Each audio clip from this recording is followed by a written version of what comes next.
E dia aqui eigenlijk para trazer conscientização no mundo over o valor de mangrove. So mangrove é uma espécie de mata que cresce na costa, na Bahia, na handel awasalo. E não tem uma função importante para todo o país no mundo, né? Para a produção de pesca, para a produção de oxígeno, para fazer água limpa, não tem variedade de coisas que é importante para ele. Não é uma mata que produz mais oxígeno de toda a mata no mundo. E jammer genoeg também door kosten ng hopi biat lugar na echt een prime real estate area para development.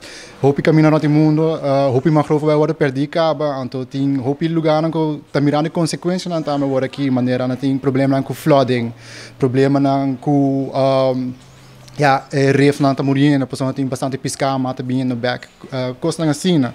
E nós temos sorte que nós podemos sair na rua aqui é outro lugar como voorbeeld de que passa ou nos espera em mangrove na cena. E eigenlijk per se dia que está sendo importante para nós tão ter consciente, para nós pensar over de que nós temos, over o valor de lo que nós temos e para que é importante para nós conservar. No passado, grande parte das costas está mangal, ou a Bahia não está mangal, e door que tem uma construção de costa, ou não vai perder. Nós, como gente, nós gosta de lamar, nós gosta de costa, nós gosta de estar riba costa, então já sei que net é lugar onde o mangal não gosta de crescer. Pero nós temos sorte ainda que tem par de lugar ainda e promete que cair em parque mesmo, nas panças juntas, sei não me diela ainda, pero se alguma espaço conta é de duas áreas de mangal mais grande na Aruba, então se não terá, promete a isla de ouro.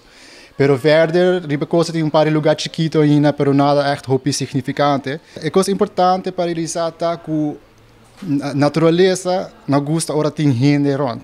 Que se você tem mangal lang, então você tem construção mais meio de gelo, ok, mangal lang também está ok, pero mangal lang só, mangal lang te parque lang, te base lang te BBD lang, então base lang aqui na mesma lugar veilig, lugar quieto, lugar onde não tem gente, para não por assim na costa, para não por bruir, para não por sossegar, para não por vida saudável.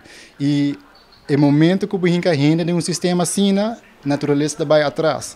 Então, eigenlijk is het de coisa mais importante que você recorda que essa se mangalang tem e tem construção de mangalang, não tem mangalang só é importante. Tá tudo coisa que bem rond de mangalang também que mangalang tá trece. E coisa não é nos afeta eigenlijk ora nos está construir lugar de mangal of ons kita mangal. Tá a flora e a fauna tá worden afetado, não tem mangalang só. Ja, mangal tem um rol importante no caminho que está e vooral na Aruba também. Que tem passado na rota top mais grande. Onde costa com mangal está, bijvoorbeeld tá hora tem ola grande, tem temporada de orcana flaga assim, na tá quebra e corrente, na tá quebra ola na grande. E door die zij Reefland te worden proteger, área inteira te worden proteger, que é bocosa te bira hopi mais stabil, pero ao longo se perde sei, nós por reparar também que de laatste paar orkanen te passa, quanto beestje te worden tirar e bater, quanto hierba de la mata worden tirar e bater, tudo isso aqui tempo na é mangrove te proteger não, pero sei não tem mais, então nós perde que nos proteção acaba eigenlijk. Essa aqui tá é Arubiano, o website